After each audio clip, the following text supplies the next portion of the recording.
Ivana Ilić, majka male Danke Ilić, je otvorila ranjenu dušu i progovorila o tragičnom 26. martu kada je dvogodišnja devojčica nestala, a kako će se kasnije ispostaviti, i kada je na monstruozan način ubijena.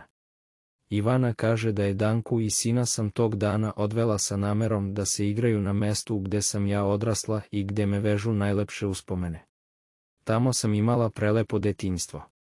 Strašno je što me neko sumnjiči samo zato što sam decu odvela na mesto koje je toliko bitno za mene rekla je Ivana, pa i nama, kao i policiji rekla da je devojčica nestala dok je otišla do svojih kola parkiranih sa druge strane Pojate, po flašicu sa vodom za sina i prepričala je šok kada nije videla detence koje je ostavila da se igra i koje prethodno nije pokušavalo da izađe iz dvorišta kad sam se vratila na mesto gde su bila deca. Danke nije bilo i ja sam krenula u krug da se vrtim da je tražim svuda oko dvorišta i dozivala sam je da se javi. Onda sam krenula do puta u nadi da je dole i kad sam pogledala ka putu videla sam na kapi i tu dvojicu.